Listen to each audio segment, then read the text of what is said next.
Bonjour à tous. Bienvenue donc au Casino pour cette journée spéciale consacrée au logement sur l'île-Dieu. Alors que vous soyez propriétaire, locataire, résident principal ou secondaire, ou simplement intéressé justement par tous ces enjeux du logement, cette journée est donc l'occasion d'aborder différents problèmes liés au logement, d'explorer toutes les pistes de solutions, présenter un peu différents organismes qui peuvent vous aider, et puis passer en revue les réglementations, les dernières évolutions en matière de logement et d'immobilier, et puis bien sûr les projets de la mairie concernant le logement. On en parlera dans la 3e table ronde, et on va essayer d'offrir des réponses également à vos questions que vous pourrez poser tout au long de ces tables rondes. Alors pendant cette journée, on va plonger dans 3 thèmes un peu essentiels donc sur le logement: la préservation du patrimoine familial, on va en parler dans quelques minutes, les défis de la résidence permanente à l'île-Dieu, ce sera de 18h30 à 20h, et puis les actions communales pour améliorer l'accès donc au logement sur l'île, ce sera de 20h30 à 22h. Voilà. Alors avec moi, Emmanuel Maillard, qui est chargé du développement économique donc à la mairie de l'île-Dieu. Bonjour Emmanuel. Bonjour. Qui va donc ouvrir officiellement, j'ai envie de dire, cette journée du logement. Merci. Bonjour à tous, merci d'être là. Il y a 2 ans, je crois, ou 3 ans, on avait fait une semaine du logement où ça avait été plus sur le diagnostic, où tout le monde avait pris de face ce problème. Depuis, on a embauché une chargée de mission à la commune. On a créé une commission habitat avec des gens de la majorité, des gens de l'opposition et des associations. Donc on s'est mis au travail. Donc là, on a voulu faire une journée, non pas sur le diagnostic, parce que ça y est, je pense qu'on a tous compris ce qui se passait, mais sur ce qu'on a réussi à faire depuis cette semaine du logement, ce qu'on a réussi à obtenir, ce qu'on est en train de mettre en place et ce qu'on voudrait mettre en place après. Donc ça, c'est plutôt ce soir. Et on a fait 2 tables thématiques. Il y en a une à 18h30, c'est sur la location à l'année, parce qu'il y a un vrai souci sur le parc locatif. Et on a eu cette idée en se disant, un des problèmes qu'on voit souvent revenir, c'est la transmission. C'est-à-dire qu'en gros, le prix du foncier et du bâti étant tellement élevé que d'un côté, ceux qui ont une maison, ils se disent qu'ils sont assis sur une vraie richesse, mais d'un autre côté, au moment de le donner à leurs enfants ou de le transmettre, vous avez des enfants qui n'ont plus le choix que de revendre ce dont ils héritent, et on le perd pour de la résidence principale. Donc voilà pourquoi on a fait ce thème-là, et on a fait appel à un vrai professionnel qui va vous expliquer ce que vous pouvez faire sur de la transmission. Merci en tout cas. Voilà, on va commencer donc avec ce thème de la préservation du patrimoine familial. Comment assurer la transmission de nos biens, de notre héritage aux générations futures, les enfants, les petits-enfants. Si je vous parle de legs, de donations, de succession, on ne sait peut-être pas forcément toujours qu'est-ce que ça représente, et ce sera l'occasion justement d'en parler avec François Le, aujourd'hui notre invité expert en gestion de patrimoine chez Altea Patrimoine. Bonjour François. Bonjour. Donc je vous laisse présenter donc toutes les questions autour de la transmission du patrimoine. Merci. Et si vous avez des questions, n'hésitez pas. Bonjour à tous. Ouais, effectivement, vous avez raison. N'hésitez pas s'il y a des questions. On fera un temps d'échange à la fin, mais ce sont des sujets qui sont quand même relativement complexes. Alors, je vais essayer d'être le plus simple possible en matière de compréhension, mais faire du simple avec des choses qui sont compliquées, c'est pas toujours simple. Voilà. Donc, n'hésitez pas à me couper. À un moment donné, si je pars un peu dans les tours, si vous comprenez pas tout ce que je vous raconte, vous me dites, on redescend d'un cran. N'hésitez pas. C'est surtout avec plaisir que j'essaierai d'être le plus clair possible. Donc, effectivement, la problématique, et ça c'est valable pour tous les littoraux maritimes, l'île-Dieu, mais comme tous les littoraux maritimes, et puis un certain nombre d'autres secteurs qui sont très prisés, c'est que, comme il a été dit il y a quelques minutes, l'augmentation du prix du foncier et l'augmentation du bâti, c'est vivre sur une certaine richesse, mais la problématique, c'est effectivement de le transmettre derrière. Le transmettre, le conserver en famille, et même quand on veut le conserver, est-ce qu'on est en mesure de pouvoir le conserver? Parce que les enfants n'ont pas forcément les moyens de payer les droits. Ça veut dire qu'il faut vendre des biens, il faut vendre du foncier pour conserver les biens. Alors, il n'y a pas de solution miracle. Par contre, il y a quand même un certain nombre de choses à mettre en œuvre pour, à défaut de passer à côté de droits à payer, au moins en limiter la portée. Donc, c'est un petit peu autour de ça qu'on va réfléchir. J'ai essayé de sortir 2 exemples qui se rapprocheraient un petit peu de différentes situations qu'on peut trouver sur l'île, c'est-à-dire un couple un peu âgé qui a, par le fait des héritages, par le fait de son activité professionnelle, accumulé plusieurs biens immobiliers. Et puis l'exemple d'un couple qui est un peu plus jeune, qui est en fin de remboursement de son crédit, qui lui a déjà sa résidence principale, mais sa résidence principale, elle coûte déjà relativement cher, parce que le bien, il a augmenté de manière significative ces dernières années. Donc, on verra si on a le temps d'en parler, parce qu'il y a une autre problématique, c'est évidemment l'impôt sur la fortune immobilière, l'ex-ISF, qui peut venir se greffer là-dessus. Mais je ne suis pas sûr que ça soit, dans un premier temps, la problématique principale, surtout sur la journée, sur la soirée qui est prévue là. S'il y a des questions sur le sujet, on pourra toujours échanger, pas de problème. Mais je pense que d'abord et avant tout, il faut se poser la question de la conservation et du patrimoine. D'accord ? Donc, évidemment, on est dans une conjoncture qui est immobilière qui est exceptionnelle. L'Île-Dieu, c'est vraiment un concentré de cette conjoncture exceptionnelle, mais il faut bien voir que d'une manière générale, depuis 25 ans, l'immobilier en France a connu une trajectoire vraiment exponentielle en matière de prix, et les prix de l'immobilier sont devenus totalement décorrélés du revenu disponible des ménages. Donc, sur le continent comme sur l'île, c'est compliqué d'accéder à la propriété. Évidemment, ici, c'est vraiment exacerbé parce que c'est beaucoup, beaucoup plus cher.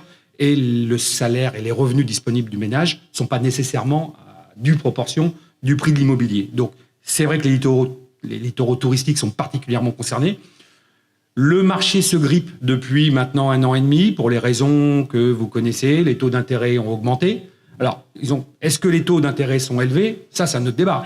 Quand on emprunte aujourd'hui à 4% ou 4,5% sur 20 ans, est-ce que ce sont des taux élevés ? Ou est-ce que lorsque l'on empruntait à 1% sur 20 ans, il y a encore 1 an et demi, est-ce que la problématique, elle n'était pas quand on empruntait à 1% sur 20 ans ou sur 25 ans, il y a 1 an et demi ? Donc ça évidemment été un facteur qui a énormément alimenté la spirale des prix de l'immobilier, l'allongement de la durée des crédits aussi. Les banques prêtaient il y a 20 ans sur 15 ans. Aujourd'hui, elles prêtent sur 25, elles ont prêté sur 30 ans. Alors aujourd'hui, il y a des règles nouvelles qui font qu'elles prêtent sur des durées un peu plus courtes, 25 ans. Mais n'empêche que tout ça, ça a été quand même quelque chose qui a alimenté, qui a mis du charbon dans la machine, qui a fait que les prix de l'immobilier ont énormément évolué. Alors en plus, quand vous mettez sur un secteur ou des secteurs comme les littoraux maritimes et sur l'Île-Dieu en particulier, où vous avez des gens qui ont accès à un crédit plus facile, qui coûte moins cher, qui fait augmenter le prix de l'immobilier, et en plus des gens qui arrivent de l'extérieur avec des capitaux ou des investisseurs qui, de toute façon, ne recourent pas au crédit parce qu'ils ont les moyens de payer cash, vous avez tous les ingrédients qu'il faut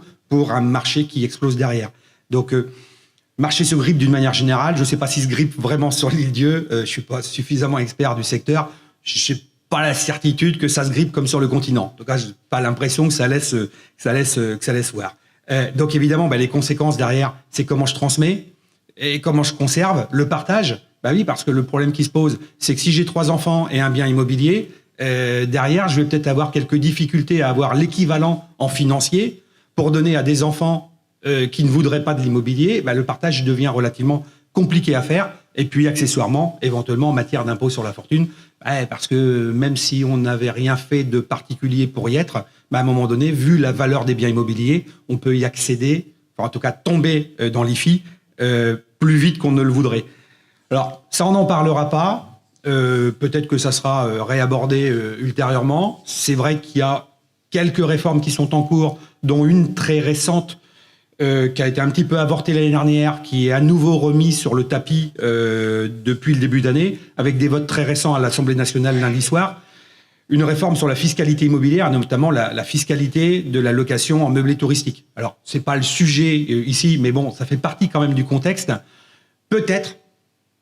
Peut-on rêver, en tout cas pour ceux qui voudraient limiter le prix de l'immobilier, peut-être peut-on à un moment donné envisager que dans les mois à venir ou les années à venir, la fiscalité de la location en meublé touristique soit beaucoup moins favorable qu'elle ne l'est aujourd'hui. En tout cas, les textes tels qu'ils sont commencés à être présentés et tels qu'ils ont commencé à être votés à l'Assemblée nationale lundi soir laissent à penser que la fête est finie. Voilà, vraiment, j'utilise le terme de manière très caricaturale parce que si les textes vont jusqu'au bout, il y a vraiment une réforme d'ampleur, aussi bien d'un point de vue fiscal que d'un point de vue administratif. Après, maintenant, on n'en est qu'à l'Assemblée nationale, il faut que ça passe au Sénat, il faut que ça passe en commission mixte paritaire, il y a du boulot encore, mais il n'est pas impossible qu'au cours de l'année 2024, vous entendiez parler de ce sujet-là, particulièrement sur des secteurs comme les vôtres, et peut-être que certains d'entre vous sont concernés, parce qu'on peut très bien faire de la location en meublé touristique en habitant sur l'île, c'est pas un sujet, c'est pas que le problème des investisseurs externes, mais il y a vraiment a priori quand même des choses qui sont dans les cartons.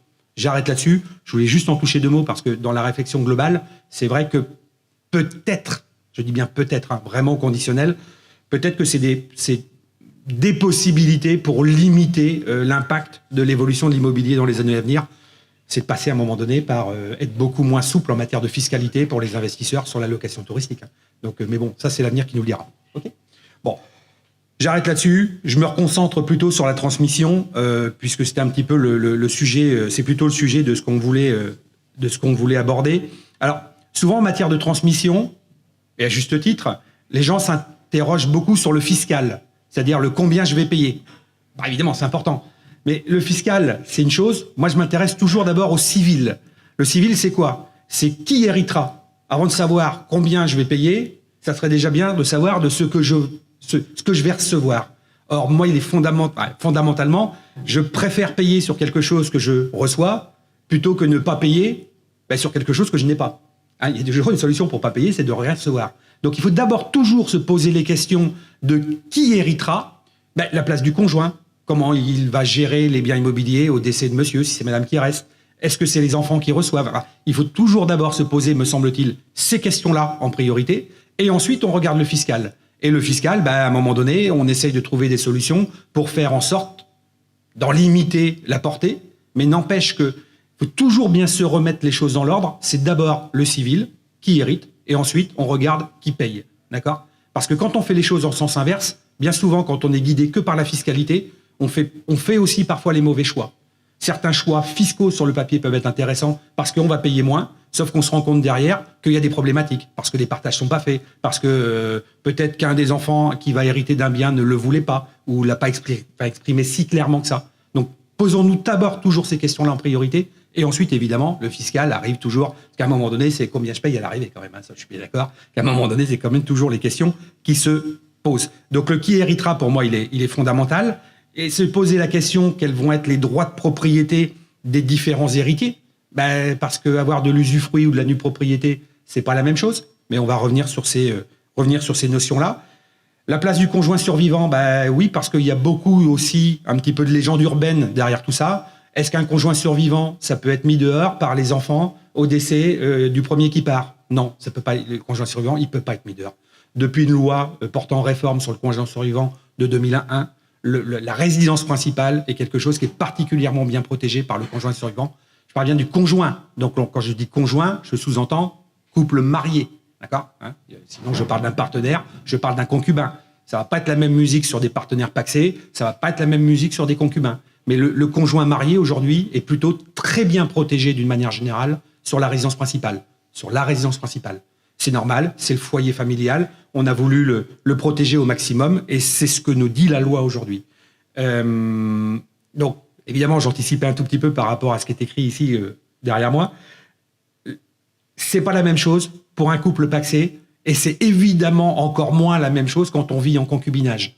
Le concubinage, c'est rien au regard de la loi. C'est 2 lignes dans le code civil. Le concubinage, c'est le fait de vivre ensemble. Point. Terminé. Derrière, c'est quoi les droits? Il n'y en a pas. Donc, il y a évidemment des questions qui nécessitent d'être posées en la matière, notamment, alors on pourra penser plutôt à des jeunes acquéreurs, des jeunes emprunteurs. Comment on fait s'il y en a un des deux qui part? Bon, ok, peut-être que le prêt, il est remboursé à la banque parce qu'on a pris les assurances pour que le prêt soit remboursé à la banque. Mais en même temps, si le prêt, il est remboursé à la banque, mais que je ne suis pas, moi, pas le concubin survivant, si moi, j'ai pas la maison, le prêt, il est remboursé, mais je suis pas propriétaire de la maison. Donc, je suis pas beaucoup plus avancé. Donc, c'est toujours la même chose. Avant de réfléchir sur le combien je payerai, toujours réfléchir en priorité sur quels seront mes droits à ce moment-là. D'accord? Des questions qui peuvent aussi se poser, c'est un bien immobilier dans le patrimoine familial appartient à un monsieur ou à madame suite à une succession, suite à une donation, ou parce que je l'ai acheté avant le mariage. Eh bien, quels sont les droits du conjoint survivant sur ces biens-là? Si monsieur a hérité d'un bien immobilier, on va le voir, j'ai pris quelques exemples, mais si monsieur a hérité d'un bien immobilier, ça a beau être un bien qui lui est propre, est-ce que madame aura des droits sur ce bien-là au décès de monsieur? La réponse, elle est plutôt oui, d'une manière générale, alors qu'on a toujours tendance à penser que les biens qui appartiennent à l'un des deux, ce bien va aux enfants. Oui, il ira aux enfants. Mais il ira aux enfants après, en général, après le décès du conjoint survivant. D'accord ? Donc, on va, une fois de plus, j'ai fait quelques petits cas pratiques pour essayer de comprendre un peu comment tout ça fonctionne. Mais voilà le genre de questions qu'on doit se poser. Et c'est aussi derrière arrivent toutes les notions de testament. Parce qu'il y a des règles qui s'imposent. Il y a des règles d'ordre légal qui s'imposent. Les enfants sont des héritiers protégés. Le conjoint est un héritier protégé. Est-ce que je peux essayer de contourner un peu ces règles-là ? Oui, il y a des limites, mais on peut les contourner. Les testaments sont une solution de les contourner. Les donations, j'en parle pas ici, mais les donations sont aussi une possibilité. On a des limites, on ne fait pas ce que l'on veut. Mais malgré tout, il y a des possibilités de pouvoir changer un tout petit peu le fléchage de la transmission de mon patrimoine. Familles recomposées. Et aujourd'hui, les familles recomposées, c'est quand même des sujets qui arrivent assez fréquemment sur la table. Dans le cadre d'une deuxième union, monsieur ou madame avait des enfants d'un premier lit. Qu'est-ce qui se passe au décès de l'un ou de l'autre ? Quelle va être la place des enfants du premier lit qu'il nous faut obligatoirement protéger ? Parce que c'est pas le tout de refaire une deuxième union, encore faut-il protéger les enfants de la première union. Et ça veut dire aussi qu'à ce moment-là, on va limiter la possibilité pour celui qui reste de faire ce qu'il veut de l'actif successoral, c'est-à-dire de ce qui est tombé en succession du défunt. Donc, voilà une question aujourd'hui qui est particulièrement fréquente et récurrente, sans doute de manière plus régulière qu'il y a 2, 3 ou 4 décennies où c'était peut-être un sujet un peu moins d'actualité. Est-ce que j'ai des choses à faire du temps de mon vivant ? Évidemment. Et particulièrement, on le verra dans quelques minutes, c'est une des solutions pour pouvoir flécher sa transmission et peut-être en limiter les coûts, c'est de réfléchir du temps du vivant. Les testaments, très bien, ok, on peut flécher sa succession, mais est-ce que par un testament, je vais faire en sorte que les héritiers payent moins de droits ? Pas nécessairement. C'est pas au moment du décès qu'on se pose la question de combien je vais payer. C'est quasiment comme dans n'importe quel travaux. Je fais un devis avant d'avoir la facture finale. Les donations, c'est la même chose. Je vais d'abord réfléchir en amont du décès. Je vais essayer de voir combien ça me coûte. Et puis, je vais essayer de faire en sorte que la facture finale soit la plus faible possible. C'est le principe des donations. J'anticipe, d'accord ? Et c'est par l'anticipation qu'en théorie, on peut aller gagner quelque chose. Les sociétés civiles immobilières. Alors, grand sujet. J'ai rien contre les SCI d'une manière générale. Ce sont d'excellents outils en matière de transmission. Encore faut-il qu'ils soient utilisés pour ce qu'ils sont. C'est pas imaginer qu'on va monter des SCI pour payer moins d'impôts sur le revenu. Déjà, ça n'existe pas, pour commencer. Si vous entendez quelqu'un vous dire, grâce à des SCI, je paye moins d'impôts sur le revenu, dans les faits, c'est pas le cas. Il pourra toujours opter pour l'impôt sur les sociétés. OK, pas de problème. Donc là, il n'y a pas de sujet. Sauf que ce que je n'ai pas accepté de payer du temps de la société, je le paierai à la sortie. Bon. Si tu revends. Mais un jour ou l'autre, il y a quelqu'un qui vend. Un jour ou l'autre. Donc, après, mais c'est un différé d'imposition, hein. Là-dessus, pas de problème. Moi, ça me va, effectivement. Si à un moment donné, tu veux pas payer tes impôts pendant la durée de vie d'investissement, ou tu n'en as pas les moyens, parce que ça va aussi dans les deux cas, hein. C'est pas, tu veux pas ou tu peux pas. Tu es en différé d'imposition. Donc, effectivement, sous cet angle-là, il y a une réalité économique et fiscale qui est intéressante.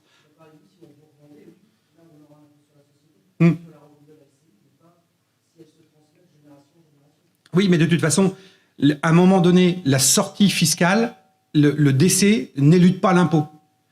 Que ça soit le propriétaire initial ou les enfants, qu'il y ait vente du bien immobilier ou vente des parts, le décès n'élude pas la fiscalité.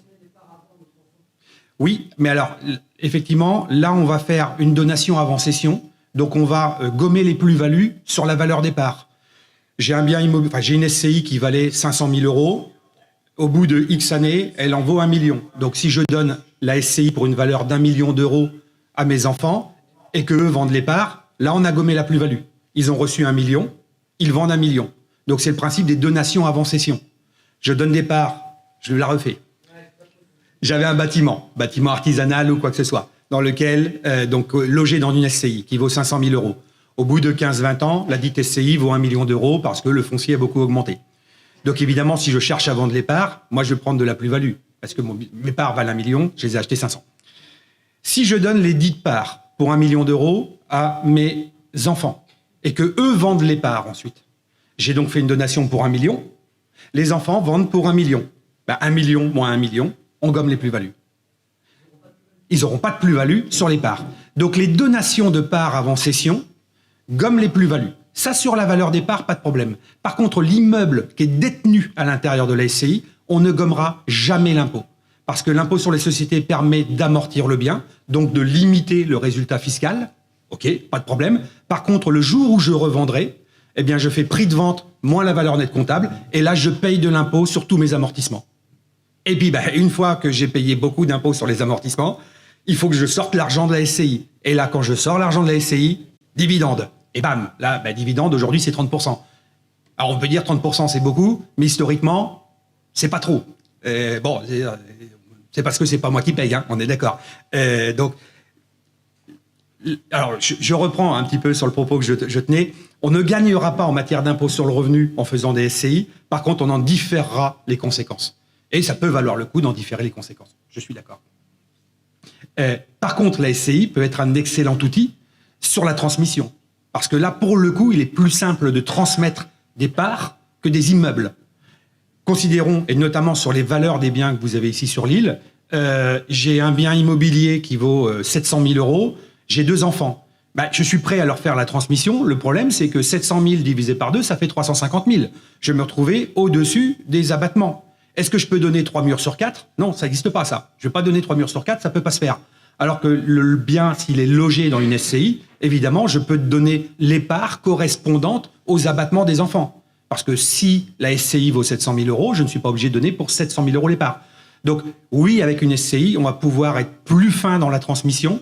Maintenant, une fois que j'ai dit ça, encore faut-il que le bien ait été acquis en SCI, parce que le fait d'apporter un bien en SCI, je génère des plus-values immobilières. Enfin, une fois que les opérations sont déjà faites, parfois il est trop tard. Donc, par contre, sur des acquisitions initiales, c'est à ce moment-là notamment qu'il faut vraiment bien se poser la question de ces montages-là. Mais par contre, je ne reparlerai pas trop de SCI, c'est pour ça que je m'appesantis un tout petit peu, parce qu'évidemment, depuis 15-20 ans, c'est un mode de détention qui est très, très, très développé. Et il me paraît particulièrement intéressant, la SCI me paraît particulièrement intéressante si à un moment donné, on y intègre une problématique de transmission. S'il n'y a pas de problématique de transmission, si à un moment donné, on ne s'en sert pas pour transmettre aux enfants, l'IS, OK, on aura gagné ça, mais par contre, c'est vraiment fait pour ça. Donc, faire des SCI pour faire des SCI, d'accord. Si derrière, on ne l'utilise pas en matière de transmission, dans bien des cas de figure, ça sera un coup de glaive dans l'eau. Hein. OK ? Bon, je ne vais pas revenir sur ce sujet-là, parce qu'une fois de plus, ça peut être aussi des sujets qui sont un petit peu techniques. Mais c'est vrai qu'il faut les prendre, les sociétés civiles immobilières, pour ce qu'elles sont. C'est d'excellents outils pour être à l'IS, par exemple, pour transmettre, mais il faut vraiment les utiliser pour ce qu'elles peuvent offrir. Seule la SCI n'offre pas d'avantages particuliers. Okay ? C'est un mode de détention. Alors, c'est là où je vais arriver sur la partie qui est peut-être un petit peu plus théorique, mais je vais essayer de faire la plus simple possible. Finalement, quand on décède, il y a 2 transmissions envisageables. Vous avez les successions qui n'ont pas été préparées. C'est quoi une succession qui n'est pas préparée ? C'est une succession dans laquelle il n'y a pas de testament, pas de donation. D'accord ? Là, il y a des règles légales qui vont s'appliquer. Il y a des ordres. Les enfants vont être les héritiers prioritaires. S'il y a des enfants, derrière, c'est terminé, personne ne touche rien. Si j'ai pas d'enfants, on va regarder du côté des parents et des frères et sœurs. Et s'il n'y a pas de parents et frères et sœurs, on va commencer à les regarder du côté des grands-parents. Et puis s'il n'y a pas de grands-parents, on va regarder du côté des oncles et tantes, et ainsi de suite. Donc il y a des règles qui s'imposent, c'est ce qu'on appelle la dévolution légale. Bon, des termes un petit peu techniques, peut-être que vous en aurez déjà entendu parler, mais si je n'ai pas préparé ma transmission, il y a des règles qui s'imposent. Donc c'est là où à un moment donné, on va les regarder. Est-ce que je peux contourner les règles ? Oui, on peut les contourner. Encore faut-il préparer sa transmission, et on la prépare sous plusieurs angles. Donc, ça peut être au décès. C'est ce que je disais il y a quelques secondes. Une transmission, ça peut se flécher au décès. On le flèche par le biais d'une donation au dernier vivant. Je pense qu'un certain nombre d'entre vous, peut-être ici, ont une donation au dernier vivant dans leur...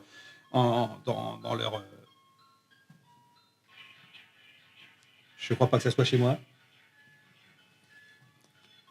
C'est mon pacemaker, peut-être. Non, c'est pas ça.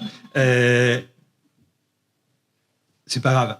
Donc, la succession, je peux la préparer au décès par le biais d'une donation au dernier vivant, parce que je vais vouloir protéger le conjoint survivant.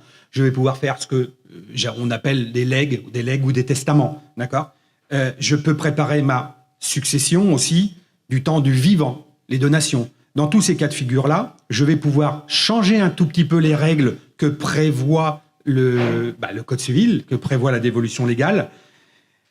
La donation d'armes vivantes, ça sera pour protéger le conjoint survivant. Les legs, les testaments, il y a quand même des limites. Il y a notamment une limite, c'est en présence des enfants. Les enfants sont des héritiers qu'on appelle réservataires. On ne peut pas déshériter un enfant en France. Dans les faits, on ne peut pas le déshériter sur ce qui passe chez le notaire. L'assurance vie, c'est un autre débat. Mais sur ce qui passe chez le notaire, on ne peut pas déshériter un enfant. Un enfant a le droit à la moitié de l'actif successoral de son papa ou de sa maman. 2 enfants ont le droit à 2/3. 3 enfants et plus ont le droit à 3/4. Et ça, on ne peut pas passer outre. On ne peut pas passer outre. Donc quand je dis qu'on peut anticiper une transmission par le biais de testament, par le biais de donation, on sera toujours limité malgré tout à ces règles qui s'imposent. Alors on peut en penser ce qu'on en veut, mais n'empêche que c'est quand même des règles qui en France s'imposent et les enfants sont protégés. Le conjoint est également bien protégé en l'absence d'enfants. Si, avec mon épouse, nous n'avons pas d'enfants, le conjoint devient un héritier réservataire. En l'absence d'enfants, je ne peux pas déshériter mon conjoint. Je ne suis pas là pour vous donner des mauvaises idées d'une manière générale, mais en l'absence d'enfants, le conjoint devient un héritier réservataire lui-même. D'accord ? Donc c'est pour ça qu'on peut faire certaines choses, mais malgré tout toujours avec des limites.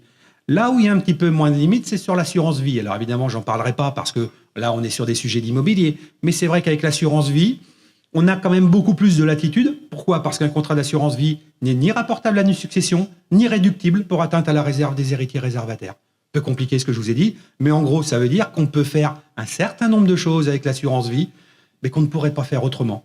Bon, alors je ne suis pas là non plus pour vous donner de mauvaises idées, mais n'empêche que sachez que si vous voulez flécher au mieux une transmission, l'assurance vie qui n'est pas forcément ce qui est la chose la préférée, c'est pas forcément ce qui est la transmission préférée chez les notaires. Moi, je suis pas notaire, mais parce que ça passe pas chez le notaire, justement. L'assurance vie ne passe pas chez le notaire. C'est des choses qui voient parfois pas toujours d'un très bon œil. Mais oui, mais parce qu'à un moment donné, en fait, on change un peu les règles du jeu avec l'assurance vie. Donc, évidemment, il ne voit pas ça toujours d'un très bon œil. Même si aujourd'hui, les choses ont bien changé par rapport à il y a quelques années. Donc, ça, c'était vraiment une petite introduction. Je vais vous présenter un premier exemple. Donc, je vous avais dit, on va essayer de traduire ça avec 2 exemples. Alors, évidemment, il n'y a que des cas particuliers. Il n'y a pas de cas généraux. Chaque famille a sa propre spécificité par rapport au patrimoine qu'il détient, par rapport aux enfants qu'il a. Est-ce que c'est une famille recomposée ou pas ? Donc, là, j'ai pris un cas un peu bateau, j'aurais tendance à dire, mais au moins pour essayer d'introduire un certain nombre de problématiques. Donc là, j'ai pris l'exemple d'un couple marié en communauté légale. 8 couples sur 10 en France est en communauté légale. C'est quand même majoritairement ce qu'on va retrouver. Donc, Monsieur Dubois, âgé de 83 ans, vient de décéder. Bon, il laisse son épouse, âgée de 79 ans, et 2 enfants communs. Bon, les enfants ont 51 et 48 ans. Laurent et Patricia, il a bien fallu leur donner un prénom. Donc, monsieur décède, 83 ans, il laisse derrière lui son épouse, 79 ans, et 2 enfants de 51 et 48 ans. C'était quoi le patrimoine de monsieur ? C'est quoi le patrimoine ? Parce qu'on ne parle pas au passé. C'est quoi le patrimoine de monsieur et madame Dubois ? Ils ont acheté, en 1970, avant-hier, ils ont acheté une maison qui vaut aujourd'hui 750 000 euros. Bon, Bourgeoisville, une maison, 750 000 euros, à mon avis, je ne suis pas trop déconnant. Monsieur Dubois, en 89, a hérité de ses parents d'une maison sur Saint-Gilles-Croix-de-Vie. Il a gardé la maison, on peut imaginer peut-être qu'ils l'ont occupée sur le continent pendant l'hiver. Pourquoi pas ? La valeur de cette maison à Saint-Gilles-Croix-de-Vie aujourd'hui, c'est 310 000 euros. Ça appartient bien à monsieur. Je commence à faire un petit peu de distinction. Madame, elle, a hérité d'un bâtiment, vieux bâtiment qu'il y avait sur Carbossy. Je fais un peu le malin, je connais pas très bien les lieux, mais j'ai pris quelques noms de lieux-dits quand même pour faire local. Donc, madame a hérité d'un bâtiment devenu constructible à Carbossy, qui est devenu constructible, donc qui vaut 200 000 euros aujourd'hui. D'accord ? Et puis des comptes bancaires pour 70 000 euros à côté. Je parle pas de l'assurance vie, une fois de plus, c'est en dehors de tout ce qui va nous intéresser. Il peut y avoir de l'assurance vie à côté, dans des proportions plus ou moins importantes, mais c'est pas le sujet. Donc, qu'est-ce qu'ils ont en commun ? Ils ont une maison en commun. Monsieur a une maison à Saint-Gilles-Croix-de-Vie, madame a un bâtiment à Carbossy, et puis quelques liquidités. Bon. Concrètement, qu'est-ce qui va se passer ? Au décès de monsieur, il a donc, ce qu'on disait il y a quelques secondes, des biens propres, la maison à Saint-Gilles, donc il a pour 310 000 euros de biens propres. Hop, je vais essayer d'écrire là-dessus pour matérialiser. Donc il a 310 000 euros de biens propres. En communauté, ils sont mariés en communauté, on va additionner les comptes bancaires et la maison à Port-Joinville. Ça appartient aux deux, c'est normal, c'est dans la communauté. Madame, elle, a reçu par héritage ou donation, je ne sais plus ce que j'ai dit, 200 000 euros, c'est le bâtiment de Carbossy. Bon. Qu'est-ce qu'on va retrouver dans l'actif successoral de monsieur? Eh bien, on va retrouver le bien propre, 310 000 euros. On va retrouver la moitié de la communauté, 410 000 euros. D'accord? D'ailleurs, vous remarquez par vous-même que les comptes bancaires, je ne regarde même pas s'ils appartiennent à monsieur ou à madame. Tous les comptes bancaires, tous les livrets auraient pu être au nom de madame. Pour autant, il y en a la moitié qui rentre dans la succession de monsieur. Ce sont des actifs de communauté. Ils appartiennent aux deux. Hein. D'accord? Donc, l'actif successoral de monsieur, 720 000 euros. Bon, madame, évidemment, elle conserve la propriété de Carbossy, ça ne rentre pas en succession. C'est un bien qui lui appartient. Il n'y a aucune raison qu'on retrouve ça dans la succession de monsieur. Et puis, elle va aussi avoir accessoirement la moitié de la communauté.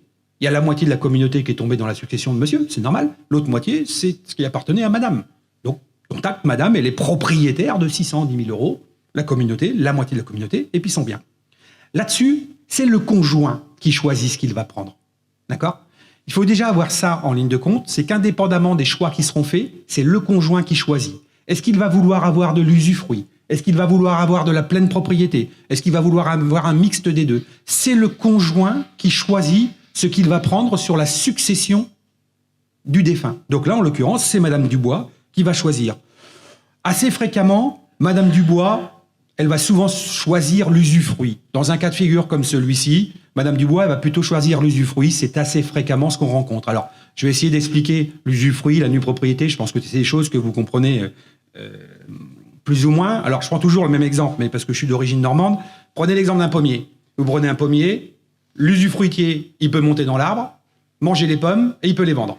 D'accord? Le nu propriétaire, lui, il passe devant le pommier tous les jours, mais il va falloir attendre que celui qui est dans l'arbre descende pour qu'il soit propriétaire. Enfin, quand il va descendre, d'ailleurs, il va vraiment descendre d'un coup d'un seul. Hein. Donc, c'est ça. L'usufruit à la nue propriété, c'est ça. L'usufruitier, il monte dans l'arbre, il mange les pommes ou il les vend. Il fait ce qu'il veut. Par contre, il n'a pas le droit de couper l'arbre. S'ils veulent couper l'arbre, il faut qu'ils se mettent d'accord avec le nu propriétaire. Et à ce moment-là, ils se répartissent le bois de... ils en font ce qu'ils en veulent derrière. D'accord? Donc, le démembrement de propriété, c'est ça. L'usufruit, c'est le fait de jouir. Ou si je ne suis pas dans un bien immobilier, par exemple, je vais le mettre en location et je vais en toucher les loyers. Donc, la quasi-totalité du temps, en présence d'enfants communs, le conjoint survivant choisit l'usufruit. Bah oui, parce que il va avoir sur la moitié du patrimoine et ses biens propres, il va faire ce qu'il va vouloir. Et puis sur l'actif successoral de monsieur, elle aura au moins l'usufruit. Donc elle aura quand même un certain pouvoir sur le bien. Ou au moins elle en tirera les fruits. D'accord? Donc je vous passe sur les possibilités autrement. Madame, elle pourrait prendre de la pleine propriété, mais dans la vraie vie, c'est très rare que ça se passe. D'accord? Donc ça, c'est possible parce que tous les enfants sont communs. Si monsieur Dubois avait eu des enfants d'un premier lit, cette option-là, par exemple, n'est pas possible. Vous voyez que je ne parle pas beaucoup encore de fiscalité. En fait, je me pose d'abord la question de ce que chacun va pouvoir avoir sur la succession, parce que si monsieur Dubois avait eu des enfants d'un premier lit, madame, elle ne pouvait pas prendre l'usufruit. On aurait été obligé de procéder au partage. Sauf donation au dernier vivant. C'est là où il y a toujours une petite spécificité. Mais d'une manière générale, ce que je vous raconte est possible parce que les enfants sont communs. D'accord? Ça veut dire quoi? Ça veut dire que madame, sur la maison à Porchoinville, qui était la maison qu'ils ont acquis ensemble en 1970, madame, elle a la moitié en pleine propriété et sur l'autre moitié, elle a l'usufruit. Donc en clair, il ne peut rien lui arriver. Elle a l'usufruit de toute la maison. Il lui arrivera rien. Et parce qu'ils étaient mariés de toute façon, elle a un droit d'usage et d'habitation qui est viagé. C'est-à-dire que du temps de son vivant, elle ne peut pas être mise dehors par les enfants. Le fait, pour les couples mariés, et quelle que soit la propriété du bien de Porchoinville, la maison va plus appartenir à monsieur, on s'en fout. Mais madame a bien un droit d'usage et d'habitation qui est viagé, elle ne peut pas être mise dehors.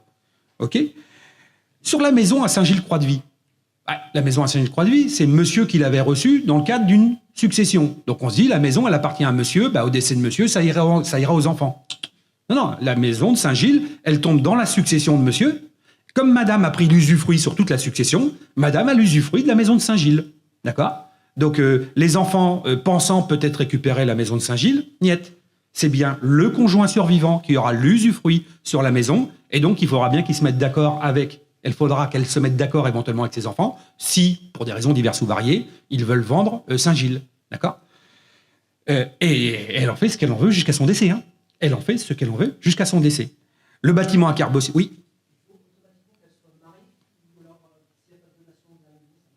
Alors, ici, ça fonctionnerait parce que les enfants sont communs. Et mariés, bien sûr. Hein. Séparation de biens, pareil. Pareil. Alors, en fait, on confond une chose, c'est que les régimes matrimoniaux, communauté, séparation de biens, ainsi de suite, c'est pour déterminer la propriété des biens à chacun des époux. Mais une fois qu'on a déterminé la propriété des biens à chacun des époux, les successions se passent toujours de la même manière. Toujours. Par exemple, là, de toute façon, là, j'ai fait exprès, en plus de mettre que la maison était au nom de monsieur, qu'il avait reçu par donation. Donc, en fait, c'est comme une séparation de biens. C'est-à-dire que s'ils avaient été en séparation de biens, la maison de Saint-Gilles, c'était la sienne. Imaginons qu'il l'ait achetée. Eh bien, madame aurait également l'usufruit sur la maison.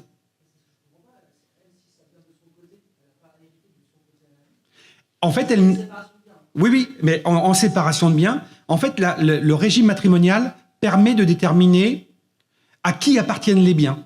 Une fois qu'on a déterminé à qui appartiennent les biens, le règlement de la succession, il est toujours pareil. Madame, elle a le droit de prendre l'usufruit sur la succession de monsieur. Ça ne change rien. Je me répète, c'est toujours un peu technique. Je bascule sur la séparation de biens très simplement. Considérons que monsieur ait un bien sur l'île-lieu, madame ait un bien sur le continent. Monsieur décède. Donc on va dire, dans l'actif de succession de monsieur, eh bien, il y a la maison de l'île-lieu qui est dans l'actif de succession. Et ces gens-là étaient en séparation de biens. Une fois qu'on a déterminé l'actif successoral, le régime matrimonial, il n'y a plus de sujet. En fait, on a liquidé le régime matrimonial. Donc, en fait, ils peuvent être en séparation de biens en communauté. On s'en fout. Une fois que le régime matrimonial est liquidé, on s'intéresse à l'actif successoral. Dans le cas que je suis en train de donner, là, il y aurait dans l'actif de monsieur une maison à l'île-dieu qui lui appartenait. Et pourtant, madame, elle a le droit à l'usufruit dessus. Les enfants ? Ils seront nus propriétaires. Donc, il va falloir qu'ils attendent le décès de la maman pour récupérer la pleine propriété.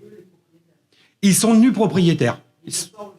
Non, ils ne peuvent pas enlever l'usufruit. Alors, dans des cas très particuliers, on peut demander à transformer un usufruit en équivalent financier, mais c'est vraiment des cas, on va dire que c'est des cas quand ça ne se passe pas bien, quoi. C'est dans l'immense majorité, heureusement, des successions, c'est pas comme ça que ça se passe. Donc, la séparation de biens par rapport à une communauté, c'est quoi ? C'est vraiment de déterminer ce qui appartient à chacun. Mais une fois que le régime il est liquidé, de toute façon, les règles, c'est toujours les mêmes. C'est toujours les mêmes. Nous, on pense liquidation pour cause de décès, là, mais on peut aussi penser liquidation pour cause de divorce, évidemment. C'est dans les deux cas de figure. Et là, évidemment, la séparation de biens, c'est plus la même. Parce que si monsieur, il a une maison sur l'île-dieu et madame sur le continent, en cas de divorce, monsieur, il repart avec sa maison, madame, elle repart avec la maison sur le continent. C'est aussi ce à quoi servent les régimes matrimoniaux. Parce que parfois, il est liquidé, pas que pour des causes de décès, mais pour d'autres raisons avant le décès. Donc, bien avoir ça. Une fois que les biens sont tombés dans la succession, le conjoint, il choisit. En présence d'enfants communs, j'insiste bien. D'accord ? Le bâtiment à Kerbossi, pas de problème. Madame, elle en avait hérité. Donc, elle en fait ce qu'elle en veut, pas de souci. Et puis ça, c'est pour l'anecdote. Sur l'épargne bancaire, madame, elle fera aussi ce qu'elle voudra de l'argent. Parce que le fait d'être usufruitière de sommes d'argent, ça veut dire qu'elle en fait ce qu'elle en veut. Les placements, les livrets, les PEL, tout ce que vous voulez, les comptes titres, les PEA qui sont à la banque, quand monsieur est décédé, l'argent tombe sur le compte. Certains contrats peuvent être conservés, mais l'argent tombe sur le compte. Le conjoint, il faut que je partage avec les enfants ? Niet, c'est de l'argent. L'usufruit sur de l'argent fait que vous en faites ce que vous en voulez. On parle de quasi-usufruit, bon, c'est un peu technique, mais on dit que le conjoint survivant, il fait ce qu'il veut de l'argent. Donc on voit quand même qu'en présence d'un enfant commun, le conjoint survivant a une certaine protection. Naturellement, il a une certaine protection. D'accord ? Donc maintenant, on va s'interroger un tout petit peu. Je regarde l'heure qu'il est, parce que comme je suis assez bavard d'une manière générale, il faut que je me méfie. On va regarder un petit peu le fiscal, parce que c'est évidemment la deuxième étape. On a vu que le conjoint était plutôt bien protégé. Maintenant, qui va payer quoi dans l'affaire ? Alors, évidemment, on ne va pas détailler les calculs que j'ai faits là. Ils ne nous intéressent pas, c'est fait automatiquement. Pourquoi j'ai mis ça ? Tout simplement pour préciser quand même que, par exemple, au premier décès, il y a un abattement sur la résidence principale de 20%. Bon, ça existe. C'est qu'au premier décès. Ce qui explique quand même d'ailleurs qu'en général, on paye beaucoup plus de droits au second décès. Parce qu'au premier décès, il y a un abattement de 20% sur la résidence principale parce qu'il y a un conjoint survivant. Mais quand madame elle va décéder derrière, il n'y a pas de conjoint survivant. Donc au deuxième décès, il n'y a pas d'abattement sur la résidence principale. Donc mécaniquement, en général, les successions sont beaucoup plus élevées au second décès qu'au premier. Rien que pour cette raison-là. Évidemment, parce que sur une maison qui vaut 700 000 euros, un abattement de 20%, ça fait 140 000 euros en moins dans la succession. D'accord? Donc bon, je vous passe sur les chiffres, ça ne nous intéresse pas. Nous, ce qui nous intéresse, c'est combien on paye à l'arrivée. Accessoirement, on peut quand même se rendre compte qu'on n'oublie pas que madame, elle est totalement exonérée. Madame, elle était totalement exonérée de droits à payer. Madame est exonérée de droits de succession. Elle est également exonérée de taxes, quelles qu'elles soient, sur l'assurance vie. Sur un contrat d'assurance vie, madame pourrait recevoir des sommes astronomiques au décès de monsieur. Combien est-elle susceptible de payer? 0 dans tous les cas de figure. Le conjoint survivant est totalement exonéré aussi bien sur l'actif successoral que sur les sommes qu'il reçoit dans le cas d'une assurance vie. Je parle bien ici de droits de succession. Évidemment, il va y avoir des émoluments chez le notaire, il va y avoir des frais d'acte, ça d'accord. Mais au niveau des droits, le conjoint, il ne payera rien. Par contre, les enfants, on l'a vu il y a quelques secondes, les enfants, ils ont droit à quoi sur la succession de leur papa? Pour l'instant, de la nue propriété. En fait, ils n'ont rien en réalité. Parce que la maman, elle a l'usufruit sur la résidence principale, enfin, elle a même la moitié de la pleine propriété, plus de l'usufruit. Elle a l'usufruit sur la maison de Saint-Gilles-Croix-de-Vie. Elle a la pleine propriété de Carbossy, bon, ça n'a pas de problème. Elle a l'usufruit sur les placements. Donc, en fait, les enfants, pour l'instant, ils touchent presque du doigt ce qu'ils auront plus tard. Mais pour l'instant, ils n'ont rien du tout. Donc, et pour autant, ils vont payer des droits. Parce que la nue propriété, ça a une valeur fiscale.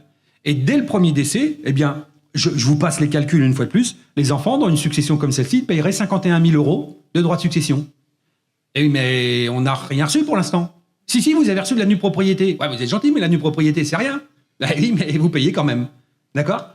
Donc, alors, évidemment, bien sûr, il faut envisager les choses en se disant quand l'usufruitier va décéder, quand Madame Dubois va décéder, on dit que l'usufruit s'éteint et le nu propriétaire devient plein propriétaire. Quand Madame Dubois va décéder, évidemment que tout ce qui est déjà transmis ici, ça ne repassera pas en succession. Donc c'est pour ça que les enfants, ils payent dès le premier décès. Parce que la nue propriété, peut-être qu'ils n'ont pas encore, ils n'en touchent pas à la réalité, mais il en demeure quand même pas moins qu'au second décès, ces sommes-là ne repasseront pas en succession. D'accord? Donc vous ajoutez là-dessus 20 000 euros d'émolument du notaire, à quelque chose près.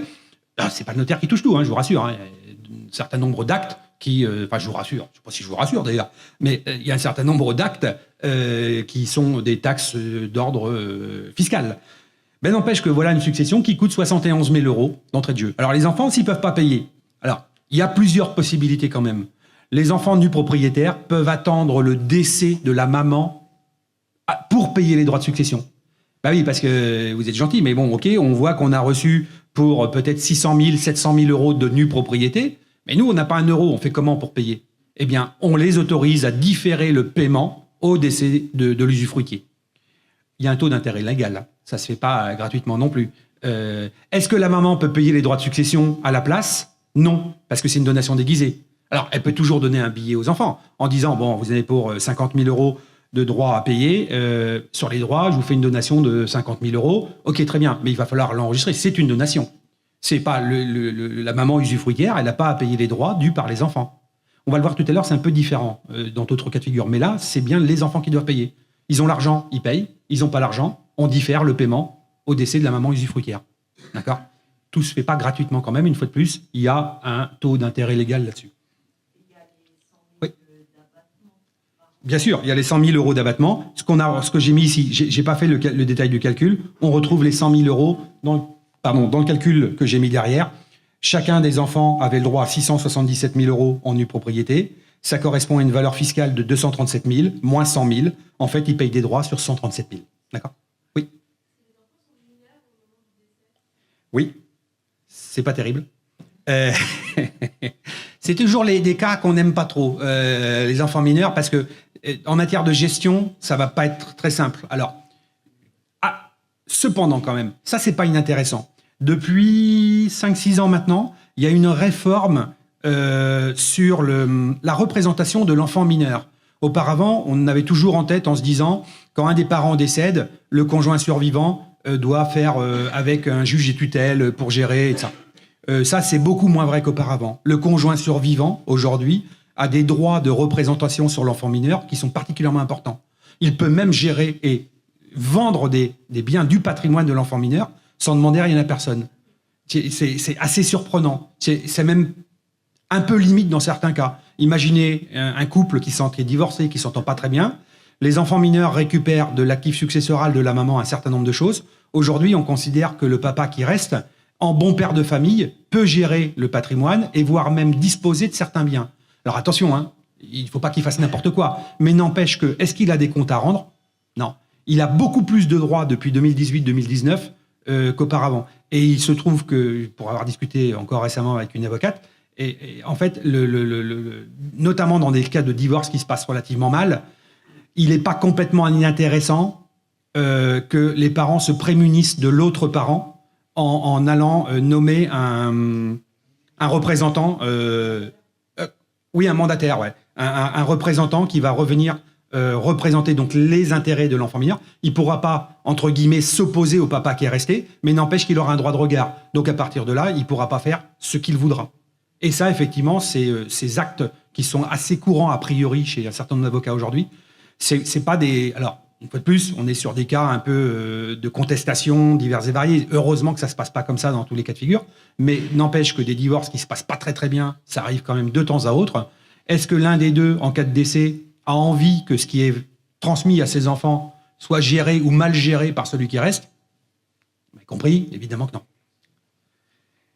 Donc, je reviens sur l'histoire du mineur. Je dérive parfois un peu. Les droits à payer. Les droits à payer, le mineur, c'est la même chose. Il a une créance, il a une dette. Donc, en fait, s'il a les moyens de le payer, il payera. Mais s'il n'a pas les moyens, c'est différé. D'accord? Donc, dans les faits, ça ne va pas changer fondamentalement les choses. Alors, de toute façon, le mineur, il ne va pas pouvoir payer, parce qu'il n'a pas une capacité juridique pour payer. Mais s'il y a des liquidités pour qu'il puisse payer, on va payer. Ou alors, peut-être que là, le notaire peut aussi demander, pour le coup, un partage, en disant, mais il faut céder un des biens pour que chacun récupère une manne financière et pour payer les droits. Mais dans les faits, si la maman, elle choisit 100% en usufruit sur la succession, les enfants mineurs, ils auront des droits à payer qu'ils ne peuvent pas payer et qu'il leur faudra bien payer un jour ou l'autre. Mais on attendra, on ne leur imposera pas de les payer, on attendra le décès de la maman usufruitière pour pouvoir payer les droits. Dans la vraie vie, en général, ce qui se passe, dans la vraie vie, souvent ce qui va se passer, si les enfants sont mineurs, c'est qu'on peut considérer que le conjoint survivant est assez jeune. Donc, est-ce qu'il restera ad vitam aeternam dans sa maison? C'est pas sûr. Donc, au moment de la vente de la maison, il n'est pas impossible qu'à ce moment-là, on partage l'argent entre le conjoint survivant et les enfants mineurs. Et donc, à ce moment-là, ils ont récupéré les capitaux et ils peuvent payer leurs créances fiscales. Ils peuvent aussi potentiellement demander un partage. Mais là, on tombe à nouveau sur du conflictuel et ainsi de suite. Bon, c'est pas... mais il y a une protection du conjoint survivant aujourd'hui qui est forte, effectivement. Considérons que madame, très peu de temps ensuite, décède. Bon, là, on a vu qu'il y avait quand même 51 000 € de droits à payer, plus 20 000 €, bon, petit peu de sous à sortir. Madame, de chagrin, décède peu de temps après son mari. Rien n'a été replacé, rien n'a été fait. Bon, une fois de plus, je vous passe, on ne fait pas les calculs, ça ne nous intéresse pas. La seule chose qu'on va aller regarder, c'est combien on paye à l'arrivée, d'accord? On voit qu'accessoirement, on a perdu l'abattement des 20% sur la résidence principale. C'est normal, c'est qu'au premier décès, d'accord? Donc, au deuxième décès, ce qui va se passer, c'est que les enfants, quand même, vont récupérer la succession de monsieur, extinction de l'usufruit. La maman qui était usufruitière décède, les enfants récupèrent la succession du papa. D'accord? Donc ça, c'est quand même ce qu'on disait tout à l'heure. Ils ont peut-être payé des droits au premier décès, mais n'empêche que ça ne repasse. Ces montants-là ne repasseront pas en succession. Les enfants récupéreront ça au décès. Bon, qu'est-ce qu'il y a dans la succession de la maman? Il y a donc Kerbossy, il y a la moitié de Port-Joinville, il devait y avoir quelques actifs financiers, que sais-je. La maison de Saint-Gilles-Croix-de-Vie, elle, évidemment, elle a été transmise, ça appartenait entièrement au papa. Eh bien, sur les montants dont on est en train de parler, au deuxième décès, 84 000 € de droits à payer. Vous remettez une louche d'émoluments là-dessus à 18 000, 18, 20 000 chez le notaire, et bibam, 102 000 €. Premier décès, 71, deuxième, 102.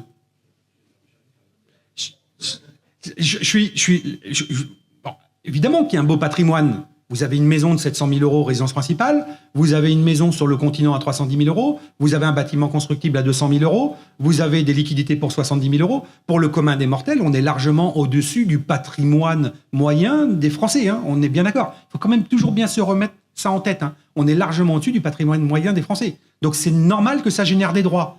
Et le problème, c'est qu'ici, c'est exacerbé, parce que n'importe quel bien immobilier, tout d'un coup, vaut très cher. La même situation sur le continent, alors pas sur le trait de côte, mais En campagne, la maison, déjà, elle vaut pas 750 000 euros, elle vaut que 200. Donc, évidemment, tout de suite, il n'y a plus de problématique. Et puis, l'éventuelle maison dont j'ai hérité également en campagne, peut-être qu'elle vaut 180 ou 220. Mais tout d'un coup, vous additionnez une résidence principale plus une deuxième maison, vous arrivez à 400, 500, 600 000 euros de succession. Et d'actifs successoral divisé par 2, les enfants, ils payent rien. En fait, ici, ils payent parce que la valeur des biens immobiliers est importante. Mais la même situation sur le continent, pas sur le trait de côte, évidemment, si on est au Sable d'Olonne ou je sais pas où, ou à la Baule, on va avoir la même situation. Mais par contre, vous allez 50 km à l'intérieur des terres, vous allez dans le Bocage vendéen ou dans le Maine-et-Loire où j'habite, ça va être la même musique. Hein. C'est évidemment pas la même musique. D'accord ? Donc, on voit quand même qu'il y a des coûts. Comment on aurait pu peut-être essayer d'en réduire la voilure ? Alors, les donations. Évidemment, les donations sont une solution pour réduire la voilure. Mais on ne fait pas des donations comme ça en un claquement de doigts en disant on a vu ou on pense que nos enfants vont payer beaucoup de droits, il faut faire des donations. Oui, peut-être qu'on va en passer par là, mais n'empêche que ça nécessite une vraie réflexion. Et une vraie réflexion avec les gens qui vous accompagnent, notaire notamment, parce que c'est quand même lui qui, en matière de conseil, est le mieux placé pour accompagner ses clients sur de la transmission de patrimoine. Notaire, quel qu'il soit, c'est pas le sujet, mais c'est des gens qui sont spécialisés sur le droit civil, c'est quand même leur boulot. Parce que vont se poser un certain nombre de questions. Est-ce que je fais des donations simples ? Est-ce que je fais des donations partage ? Une donation partage, en fait, sur une donation partage, je fais le partage au moment de la donation. Donc, on n'en reparlera jamais. Une donation simple, un truc qui est très méconnu, sur une donation simple, c'est pas parce que j'ai donné un bien ou que j'ai fait une donation de somme d'argent à un de mes enfants et qu'il s'est passé 15, 20 ou 25 ans qu'on n'en reparlera jamais. Une donation simple, le partage n'est pas fait. Donc une donation simple est toujours réintégrée dans la succession de celui qui a donné pour vérifier qu'il y a égalité entre les héritiers. Donc faut être méfiant. Je fais un tout petit rapport, un tout petit parallèle.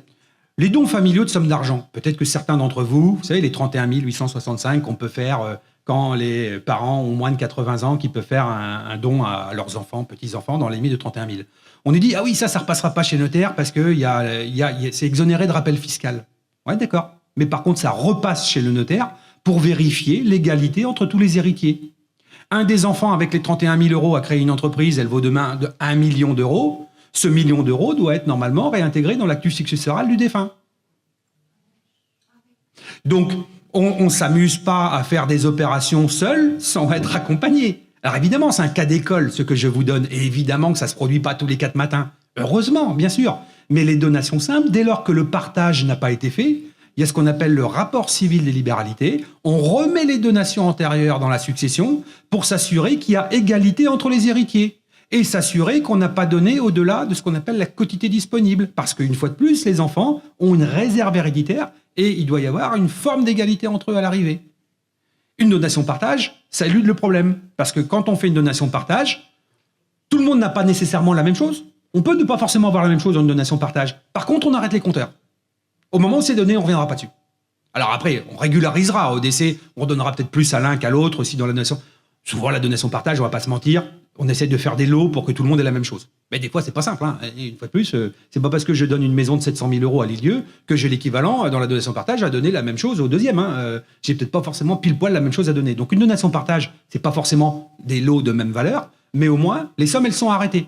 Et on ne tiendra pas compte de la valeur 15, 20 ou 25 ans plus tard pour recalculer l'égalité entre les héritiers au décès. Hein. Donc, il y a des petites questions quand même qui sont pas neutres. Est-ce que je me conserve l'usufruit ou pas ? Sur les donations, il y a effectivement toujours la question qui se pose, et notamment pour les parents qui donnent, c'est de se conserver l'usufruit, ce que je disais tout à l'heure. Je donne les biens, mais je me conserve l'usufruit. Comme ça, au moins, j'ai les loyers. Au moins, je peux occuper le bien. Donc, évidemment, ça a un énorme impact parce que ça va diminuer la valeur transmise. Il y a un barème fiscal, je ne vais pas vous embêter avec ça, mais il y a un barème qui dit qu'en fonction de l'âge de celui qui donne, eh bien, on diminue la valeur des biens donnés. Donc, évidemment, plus on donne tôt, moins ça coûte. C'est du fait du démembrement de propriété. Et oui, mais mon fils, le donataire, j'y ai fait une donation. S'il décède avant moi, qu'est-ce qui se passe ? C'est son épouse qui récupère ? Le genre de question qu'on peut se poser aussi. Alors, s'il y a des enfants, pas de problème. J'ai fait une donation à mon fils décède avant moi, ça ira bien à ses enfants. Pas de sujet. Oui, mais il n'a pas d'enfant. Dans les faits, ça n'ira pas à son épouse. Ça revient. Ah oui, parce que là, pour le coup, il y a un transfert de propriété. On est bien d'accord. Si mon fils décède, normalement, les donations sont toujours assorties de clauses de retour. C'est-à-dire que sur des biens donnés en nature, par exemple un bien immobilier, on va considérer qu'on donne un bien immobilier à son fils qui n'a pas d'enfant. Si mon fils décède avant moi, on va vouloir que la maison revienne dans le patrimoine de celui qui a donné, de manière à ce que ça aille à ses frères et sœurs. C'est toujours envisagé ce genre de choses. Oui. Sur la conservation de l'usufruit ou pas, il n'y a pas eu un truc là, sur la dernière loi de finances justement qui disait que quand il y avait eu des démembrements suite à une donation, il rapporterait la valeur donnée au moment d'héritage? Ce qui s'est passé dans la loi de finances, alors je vais vous donner le titre, comme ça va vous faire, ça va vous effrayer un peu. La créance de restitution suite à une donation de somme d'argent avec réserve de quasi-usufruit n'est plus déductible du passif successoral. Vous n'avez rien compris? C'est normal. Donc, en fait, c'est un truc qui se passait. Ouais, en fait, c'est un truc que personne faisait. En fait, il fallait imaginer que certains faisaient des donations d'argent et se réservaient l'usufruit. D'ailleurs, je donne un billet à mon fils, mais je lui dis, tu l'as vu, mais tu l'auras pas, parce que j'en garde quand même. Je te donne que la nue propriété. Or, la nue propriété d'un billet de banque, vous m'avez compris, tu le vois, mais t'en fais rien du tout. Donc, on faisait des donations avec réserve d'usufruit de somme d'argent, et ça matérialise une dette à mon décès, ce qu'on appelle une créance de restitution, une dette dans le passif de succession. Et bien désormais, la loi de finances, elle nous dit, tu fais une donation de somme d'argent, tu te réserves l'usufruit, il n'y aura pas de dette dans ta succession. Est-ce que c'est un petit... C'est que pour ça. C'était une donation sur un bien. Sur le reste, ça ne change rien. D'accord. Donc c'est pour ça que c'est un cas, très honnêtement, je ne l'ai jamais vu faire. Va être un peu tordu quand même. Mais bon, tu donnes une somme d'argent, tu te réserves l'usufruit, donc il n'en voit pas la couleur, clairement. Mais par contre, toi, tu dépenses tout l'argent, donc il y a ça de moins dans ta succession, mais en même temps, tu générais un passif dans la succession. En fait, tu gagnais sur les deux tableaux. Bon, il y a toujours des solutions pour contourner les règles. Bon, ben voilà ce que dit la loi de finances. Niet, ça c'est fini. Mais c'est, vous avez bien compris, un truc un petit peu exotique. Les 15 ans, alors souvent vous en entendrez parler, entre le moment où celui qui donne et le décès, il faut qu'il se passe 15 ans. Ah oui, parce que s'il ne se passe pas 15 ans, il y a ce qu'on appelle la règle du rappel fiscal. Là, je vous parlais tout à l'heure qu'on ramène dans les successions les donations simples, quelle que soit la date. Mais là, sur le fiscal pur, en gros, il faut qu'il se passe 15 ans entre le moment où je donne quelque chose aux héritiers et le moment où je décède. Si les 15 ans sont passés, eh bien, on ne reviendra pas sur la fiscalité. D'accord ? Mais finalement, est-ce que c'est un problème ? Parce que souvent, cette histoire des 15 ans, ça nous encourage à faire des donations jeunes. Ça, c'est une bonne idée. Mais est-ce que pour autant, je dois m'interdire de faire des donations plus tard, à 75, 80 ans ? Bon, on va dire, soit on est optimiste, et pas de problème, on se dit, j'ai 80 ans, de toute façon, ma famille, on vit vieux, donc pas de problème, on ira à 95, 96, 97, c'est une solution. Mais on peut aussi décéder en cours de vie. S'il ne se passe pas 15 ans, est-ce que c'est réellement un problème ? Ben, pas forcément dans les faits. On le verra dans l'exemple que je traite là, parce que le fait de décéder avant 15 ans, là, pour le coup, on gomme toutes les futures évolutions des biens immobiliers. Imaginez quelqu'un qui a 78 ans, sur l'île, fait la donation d'un bien immobilier qui vaut 700 000 €. Il se garde l'usufruit, donc il ne donne déjà que la valeur de la nue propriété. Il décède 7, 8, 9 ans plus tard. Ah merde, on n'a pas été aux 15 ans. Mais c'est pas très grave à la rigueur, parce que peut-être que le bien qui valait 700 000 € aujourd'hui en vaudra 1 million dans 7, 8 ou 9 ans. Et là, pour le coup, là, la différence, elle est complètement gommée.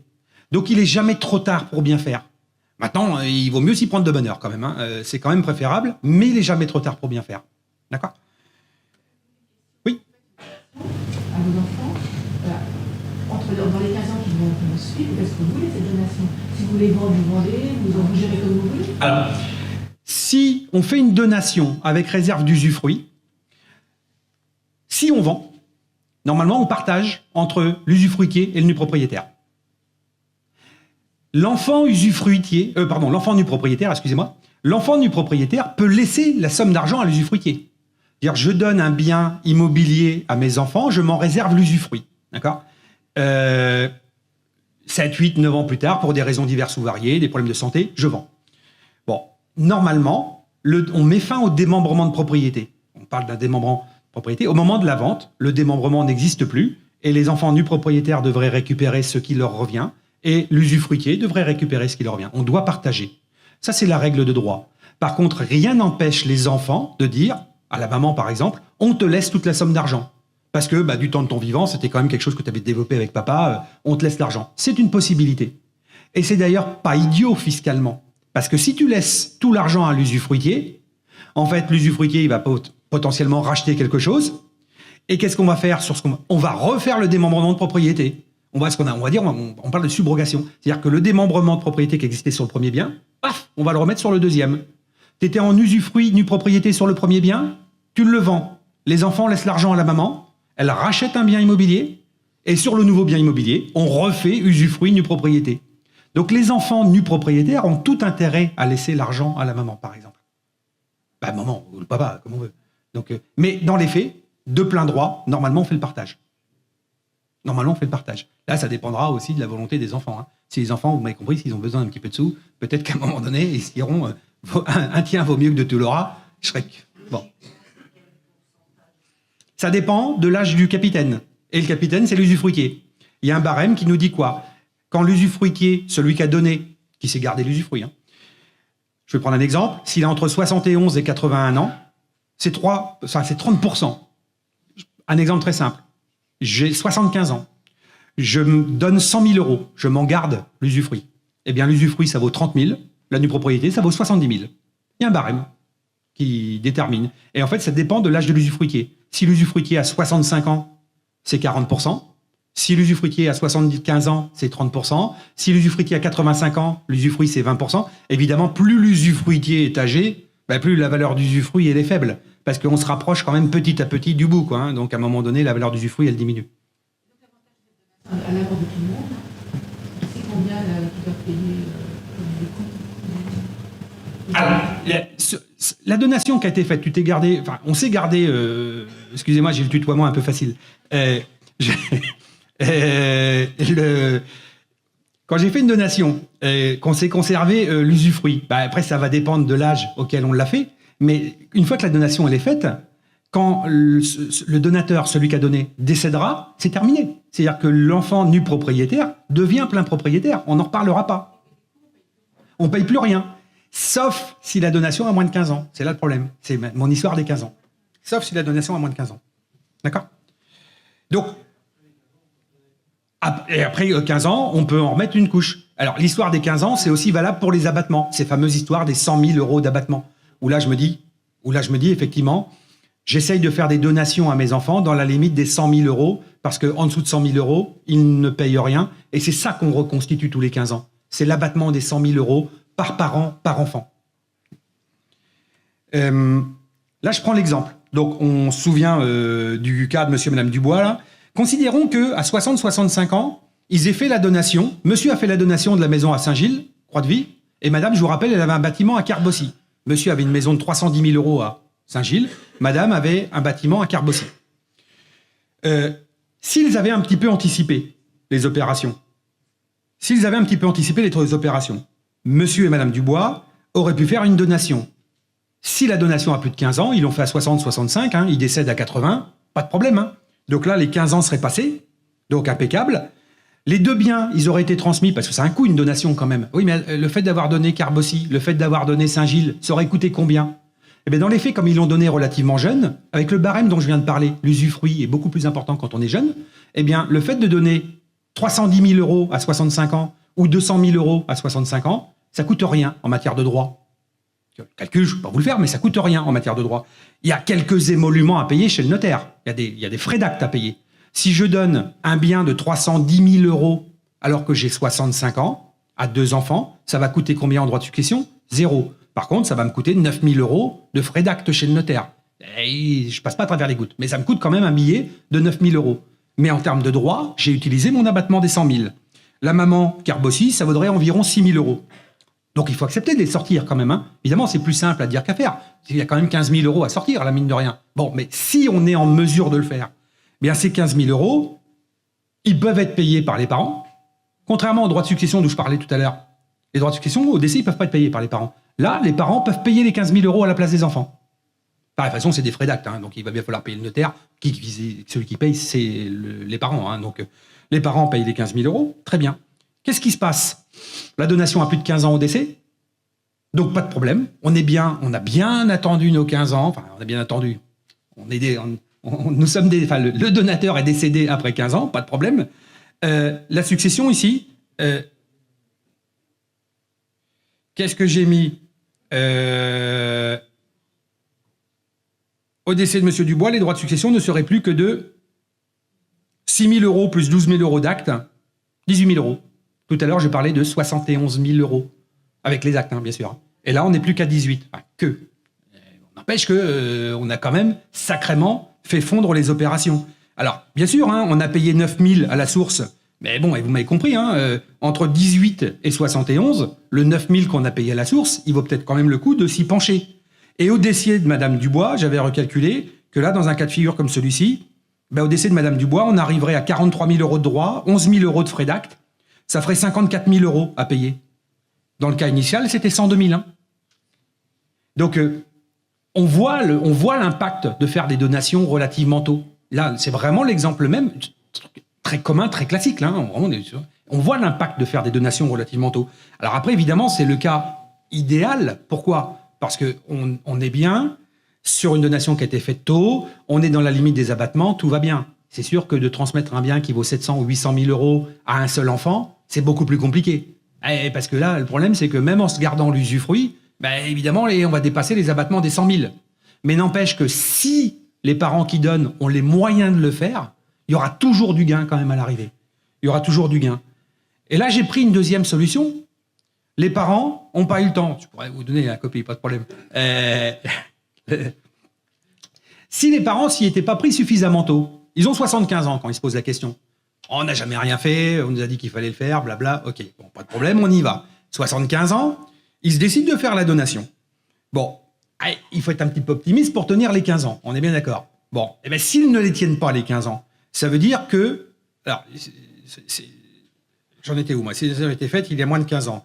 Blablabla. Je regarde. Ouais, c'est ça. Si les donations, j'ai même du mal à me relire, si les donations ont été faites il y a moins de 15 ans, ça veut donc dire que là, il va falloir repayer. La donation, elle a moins de 15 ans, ça va repasser pour le calcul des droits de succession. Bon. Il n'y a pas l'exonération du rappel fiscal. Je vous rappelle ce qu'on vient de se dire, ça coûte 6 000 euros et 9 000 euros de frais de notaire quand même à faire les donations à 75 ans, ça ne va pas changer les deux prix. Par contre, au décès de M. Dubois, eh bien, on se retrouverait avec 57 000 euros à payer en lieu et place des 71 000. Donc ça montre quand même que c'est évidemment moins efficace, mais il y a quand même encore un gain à le faire. Et là où c'est encore plus fort, c'est sur le décès de madame. Je parle bien ici, les parents ont fait des donations à 75 ans, donc un peu plus tard. Malheureusement, les 15 ans ne se dérouleront pas. Mais pour autant, quand même, on gagne un tout petit peu à l'arrivée, d'accord ? On va gagner au décès de monsieur de l'ordre de 14 000 euros. Au décès de madame, on va gagner de l'ordre de 24 000 euros. Ça reste favorable, mais ça reste surtout favorable parce qu'on ne connaît pas l'évolution des biens immobiliers. Le bien qui a été donné à Saint-Gilles-Croix-de-Vie à 310 000 euros, peut-être que 7, 8, 9 ans plus tard, c'est plus 310 qui vaut. C'est peut-être 380, c'est peut-être 400, c'est peut-être 420. Et ça, c'est gommé. Donc, l'intérêt de faire des donations, même tardivement, c'est qu'on va gagner, mais moins que jeune, ça c'est sûr. Par contre, on élude les problèmes de plus-value future. Donc, ça vaut le coup de se poser la question. Oui. Des projets de loi, parce que vous semblez bien pour le sujet, d'ailleurs, vous nous donnez une très belle explication. Est-ce qu'il est prévu que ces abattements peuvent varier d'un département à l'autre ou d'une région à l'autre, justement parce que notre problématique est une problématique temporelle et que vous habitez les abattements et pas... Moi j'habite dans la Grande Rousse, on n'a pas besoin d'abattement. Par rapport à votre présentation, c'est pas équitable. Donc on a envie de se poser des questions. Est-ce qu'il est prévu dans les prochains projets de loi? Non. J'avais la réponse, mais je voulais bien. Non, parce que le problème, c'est que derrière, ça générerait un problème d'équité territoriale. En fait, tout le monde ne serait pas traité à la même sauce. Je suis même pas sûr que constitutionnellement parlant, ça serait légal. Je peux me tromper, hein, mais à mon avis, même constitutionnellement parlant, ça serait pas légal. Mais c'est une vraie réflexion. Ouais. Par contre, il me semble que c'est des choses qui peuvent bouger. Les durées, les montants? Oui. Oui. Ça peut. Suivant le bon pouvoir de mon président. Tout à fait.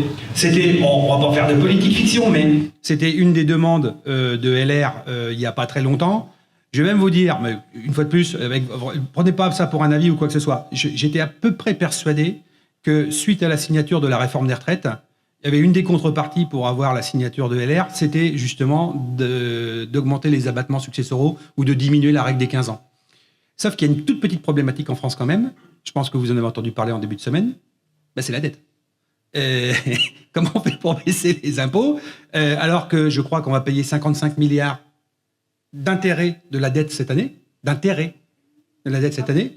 ça va devenir, les intérêts de la dette s'approchent du budget de l'éducation nationale. Donc ça veut dire que demain, d'ici peu de temps, le premier poste de dépense en France, ça pourrait être le remboursement des intérêts de la dette. Ben, comment on fait pour baisser les impôts? Moi, je sais pas. Donc, en l'état, à mon avis, c'est enterré. Alors après, moi, je suis pas dans les... Je vous laisse traduire mes propos. Je vous laisse seul juge de mes propos, on est d'accord. Donc, anticiper la transmission, c'est potentiellement, on l'a vu, faire des économies fiscales, c'est permettre aux héritiers de conserver les biens familiaux, et puis surtout, un facteur, c'est de procéder au partage du temps du vivant. Il vaut mieux s'y prendre à l'avance, mais il n'est jamais trop tard, particulièrement sur des secteurs tendus comme ici, il n'est jamais trop tard pour bien faire. Ça sera peut-être moins efficace, mais pour autant, ça vaut peut-être le coup quand même d'y aller. D'accord? Je regarde toujours l'heure qu'il est. C'est 6 heures? Ouais, d'accord. Bon. Mais tant pis pour vous, j'ai le temps de passer le deuxième exemple. Si on est bientôt débarrassé, mais non. J'ai pris un deuxième exemple qui, là, cette fois-ci, n'est pas celui de parents qui détiennent un patrimoine un petit peu large. J'ai plutôt été chercher du côté d'un couple de jeunes qui achètent leur première maison ici. Enfin, un couple de jeunes. Ils ont peu ou prou mon âge, donc ils sont moyennement jeunes. Monsieur et Madame Leblanc, cette fois-ci, ils ont quel âge? 49 ans. Bah oui, c'est mon âge. Ils ont 49 ans. Ils ont acheté en 2008 une maison sur l'île, à crédit, pendant 25 ans. Bon, classique. La maison, aujourd'hui, elle vaut la modique somme de 700 000 €. À côté, ils ont quelques placements, PEL, livrets, enfin des choses assez simples. Ils ont peut-être un ou deux contrats d'assurance vie, mais une fois de plus, ça passe pas en succession. Donc l'assurance vie, on met ça de côté. Le crédit sera remboursé par l'assurance. Cas de décès de l'un des deux, de monsieur ou madame Leblanc, on s'est peut-être fait un prêt avec une assurance à 100%, ça sera remboursé. Si c'est pas couvert à 100%, c'est pas remboursé quand même. Mais bon, moi je suis parti du principe qu'ils avaient été plutôt prévoyants, c'est remboursé. Monsieur Leblanc, malheureusement, décède accidentellement. En fait, là pour le coup, on va pas faire de chiffres, hein. On va que réfléchir d'une manière générale. Je vous ai donné un cas qui est très bateau, un bien immobilier, un peu de placement à la banque. Un bien immobilier sur l'île-Dieu et un peu de placement à la banque. En fait, les questions qui vont se poser, c'est qu'on sait quoi? Qu'il y a la moitié de la maison, a priori, ça, hein, qui va rentrer dans la succession. D'accord? Mais c'est là la question qu'on se posait tout à l'heure. D'abord, va falloir se poser la question de l'union. Est-ce qu'ils étaient mariés déjà? Et c'est là où on va commencer à peut-être aller sur d'autres sujets. Mais s'ils étaient mariés, il faut se poser la question de est-ce qu'ils étaient en communauté? Oui, s'ils étaient en communauté, pas de problème. Bon, ça pèse 50%. D'accord? Bon. Mais par contre, s'ils étaient en séparation de biens, là, c'est là où on regarde. Est-ce qu'il y a un apport plus important de l'un côté? Est-ce qu'il y en a un autre qui avait des revenus supérieurs, qui a remboursé plus? Donc là, il faut réfléchir en quote-part. Mais pour autant, une fois qu'on aura déterminé la valeur de ce qui rentre en succession, le conjoint survivant, il aura bien le droit de prendre de l'usufruit, ça ne change rien. Le couple n'est pas marié, mais pacsé. Ok. Ce couple avait fait le choix du Pacs. Je vous rappelle que depuis, c'était pas l'année dernière, mais en 2022, il y a eu plus de Pacs en France que de mariages. C'est quand même devenu quelque chose qui est fréquent en la matière.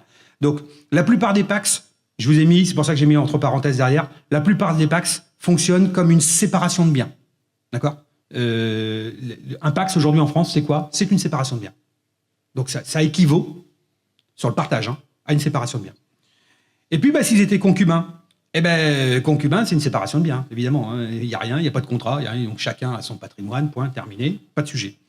Donc, évidemment, l'incidence de la manière dont ils étaient unis va avoir quand même un petit peu de conséquences. Maintenant, on va quand même s'intéresser à qui récupère quoi là-dedans. Est-ce qu'il y avait des enfants? La présence des enfants, elle est fondamentale, parce que je vous l'ai dit un petit peu en introduction, mais les enfants éludent les héritiers suivants. Si j'ai des enfants, le conjoint aura quelque chose. mais les parents n'auront rien, les frères et sœurs n'auront rien, et ainsi de suite. Il y a on réfléchit ce qu'on appelle en ordre. Il y a un ordre dans la dévolution. Les enfants en premier, les parents et frères et sœurs en second, les grands-parents en troisième, les oncles et tantes en quatrième, et puis en cinquième, c'est l'État. Quand je ne trouve pas de cousins jusqu'au 6e degré, l'État rafle la mise. Donc, s'il y a des enfants, pas de problème, les parents ne toucheront rien. S'il n'y a pas d'enfants, les parents deviennent en partie héritiers. Les enfants, comme les parents, ils sont fiscalisés avec un abattement. On a déjà parlé, donc je ne me reviens pas là. Il y a l'abattement des 100 000 € et puis il y a un barème derrière. D'accord ? Dans l'ordre de succession, le conjoint, il a une place qui est un peu spéciale. Parce que pour l'instant, je me suis intéressé aux enfants, mais je ne me suis pas intéressé au conjoint. Le conjoint, il a une place qui est un peu spéciale. En présence d'enfants communs, le conjoint, il va se partager la succession avec les enfants. D'accord ? Mais s'il n'y a pas d'enfants, eh bien, le conjoint survivant devient l'héritier majoritaire. Ça ne veut pas dire qu'il hérite de tout. Prenons un couple sans enfants, marié, couple sans enfants marié.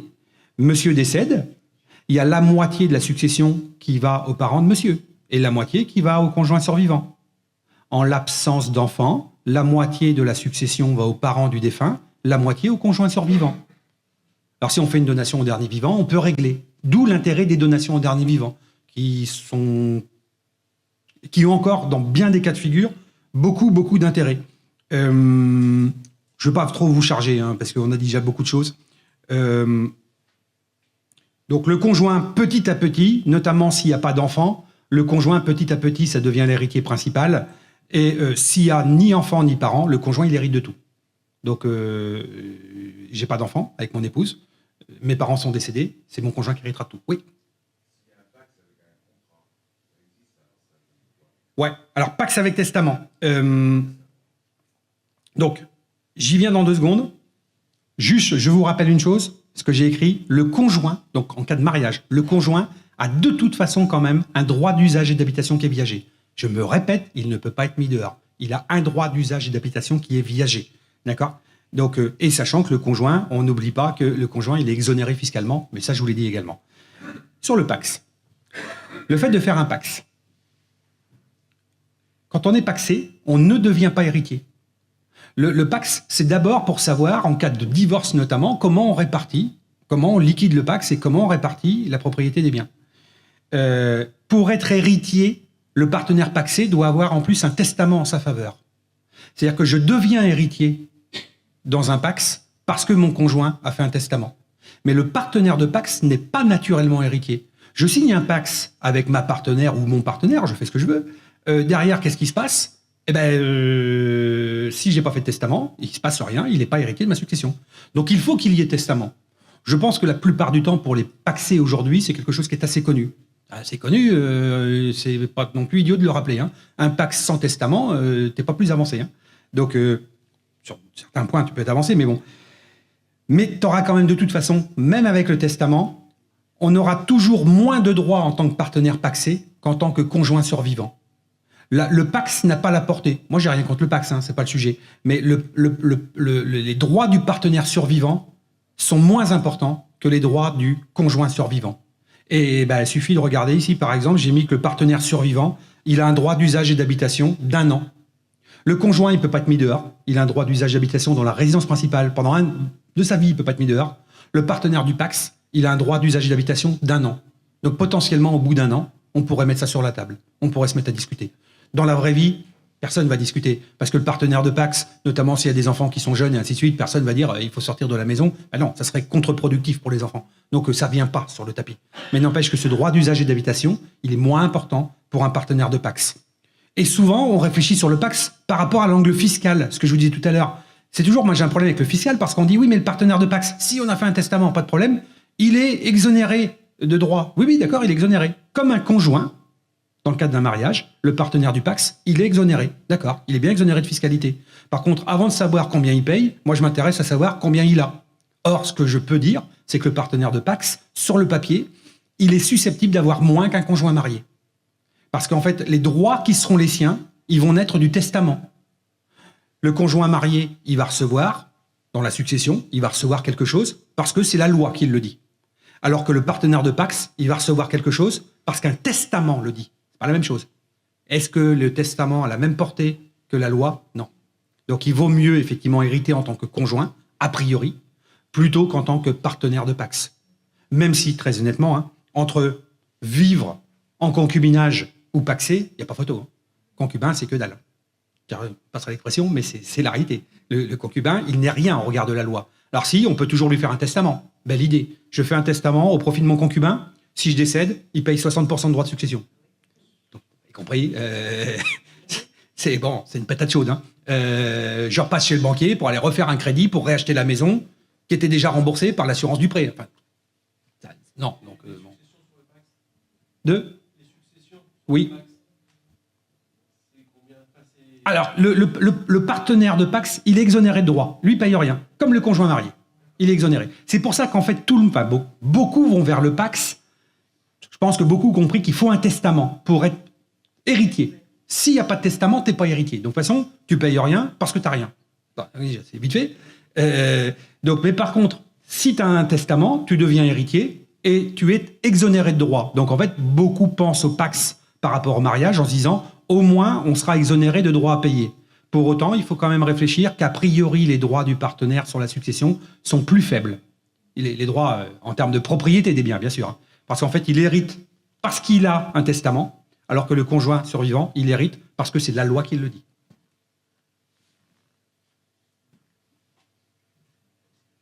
Et j'ai fini. Très bien, juste à l'heure. Merci François, c'était intense. Hein. Voilà, j'espère que vous avez appris au moins plein de choses. Est-ce qu'on a le temps de passer à quelques petites questions ou pas? Ouais. Bon, si vous avez des questions, une dernière question, c'est encore... Oui.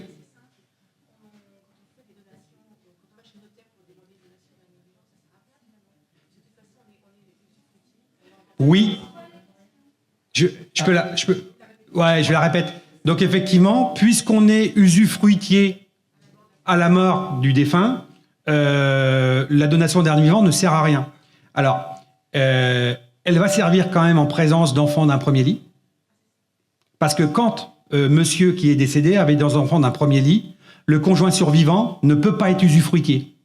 Il est obligé de prendre de la pleine propriété. Monsieur avait un enfant d'un premier lit. Il décède. Donc, madame dit, je vais prendre l'usufruit sur la succession de monsieur. Pas possible. Avec des enfants d'un premier lit, madame ne peut pas être usufruitière. Sauf si elle a une donation au dernier vivant. Et là, la donation au dernier vivant, tout d'un coup, elle prend tout son intérêt.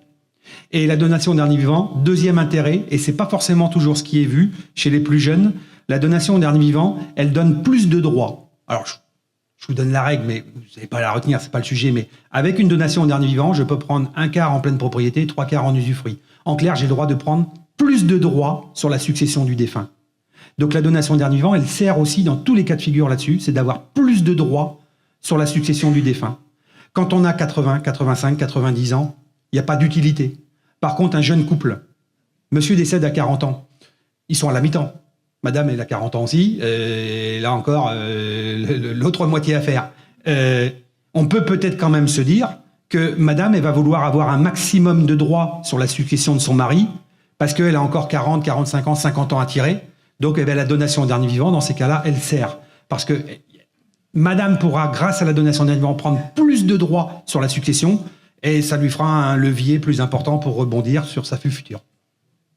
Et la donation au dernier vivant, souvent, on s'y intéresse pas quand on est plus jeune, alors qu'il y a un vrai sujet, me semble-t-il. Alors, est-ce qu'on a d'autres questions? Bon, pas du tout. Voilà, Merci. Ils ont tout compris. Une dernière. J'avais juste une question qui n'est pas forcément complètement dans le sujet, mais comme on a quand même abordé la comparaison beaucoup, pourquoi les gens préfèrent se paxer que de se marier? Parce que quand on se sépare, c'est plus simple à casser. Ce qui est compliqué souvent dans la séparation, c'est quand même les droits de garde des enfants, le partage des biens. Mais... Je ne dis pas que c'est simple. Je dis que c'est moins compliqué.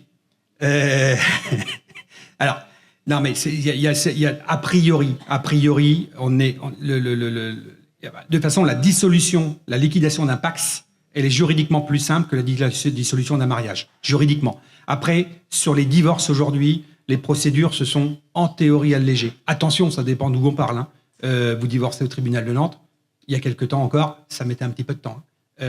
C'était pas les mêmes délais pour divorcer à Nantes que de divorcer à Angers, par exemple. J'ai quelques cas de ma connaissance. Quand ça prend des mois et des mois, ça peut être compliqué. Aujourd'hui, les divorces, notamment par consentement mutuel, peuvent être exonérés, me semble-t-il, je ne suis pas un spécialiste du sujet, mais peuvent être exonérés, me semble-t-il, du juge. Donc on a fait en sorte que les divorces se passent un petit peu mieux. Mais d'une manière générale, c'était plus simple, historiquement, de liquider un Pacs. Après, maintenant, quand les deux anciens amoureux sont plus du tout amoureux et que ça se passe mal entre eux, de toute façon, ça se passera mal dans tous les cas de figure. Pacs ou pas Pacs, d'accord ? Mais si on va dire que ça se passe pas trop mal, a priori, un Pacs se liquide plus facilement qu'une union matrimoniale.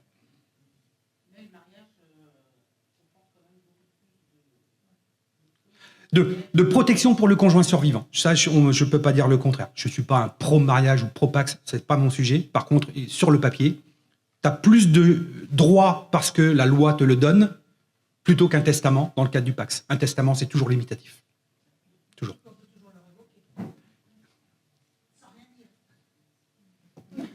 Tout à fait. Comme une donation au dernier vivant. Comme une donation au dernier vivant. Alors, je ne vais pas donner une mauvaise idée. À part quand elle est mise dans le contrat de mariage, une donation au dernier vivant peut être évoquée par l'un des deux époux. Sans que l'autre soit au courant. Bon, je vous la... c'est gratuit, je vous la donne comme ça.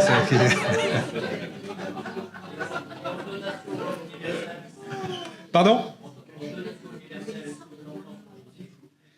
Alors, sur la communauté universelle, vaste débat. Parce que la communauté universelle, en général, il y a attribution intégrale.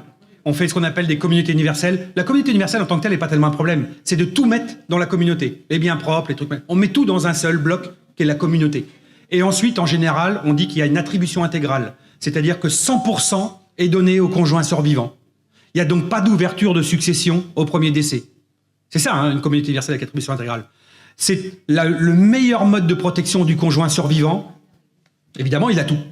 Est-ce que c'est une très bonne idée au premier décès, en privant les abattements des enfants? Chacun est maître. De quoi? Ouais, mais honnêtement, la communauté universelle avec attribution intégrale, alors peut-être que certains sont concernés parmi vous, je ne dis pas que c'est pas bien, mais il faut que ça réponde, il faut bien être conscient des conséquences fiscales que ça va avoir au premier décès, parce que les enfants n'ont pas d'abattement. Alors après, on peut très bien dire, quand on est fâché avec un de ses enfants, enfin fâché ou qu'on s'entend pas très bien ou qu'on voit bien qu'un des enfants peut nous poser problème, moi ça me pose pas de souci d'adopter la communauté universelle. C'est un choix des époux de dire bon, on veut pas d'emmerde avec un de nos enfants au premier décès, on laisse tout au second, au conjoint survivant, pardon. Pas de souci. S'il n'y a pas d'autre motivation que ça, il y a plein d'autres solutions pour se protéger que d'aller chercher la communauté universelle. Alors non, parce qu'au décès de madame, au décès du conjoint survivant, ils seront héritiers de leur maman. Mais sauf que s'il en reste, ça, là, vous abordez un thème que j'ai vu parfois, qui est le vieillissement du conjoint survivant. Quand on laisse tous les droits au conjoint survivant, il faut avoir quand même confiance que ça yoyote pas trop là-haut, hein. Parce que effectivement, quand tu lui laisses tous les droits, qu'est-ce qui se passe? Et il peut partir à Las Vegas avec un Jules, et là, il n'y a plus rien au deuxième décès. Mais bon. On est peut-être un petit peu dans la fiction, mais ça pourrait arriver. Allez.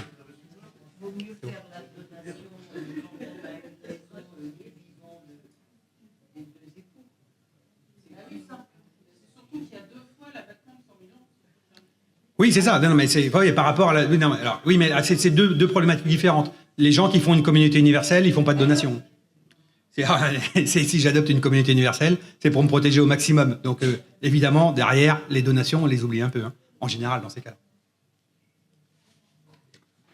Bon, mais merci à vous. Merci François Leu. Je rappelle, vous êtes expert en gestion de patrimoine, donc chez Altea Patrimoine.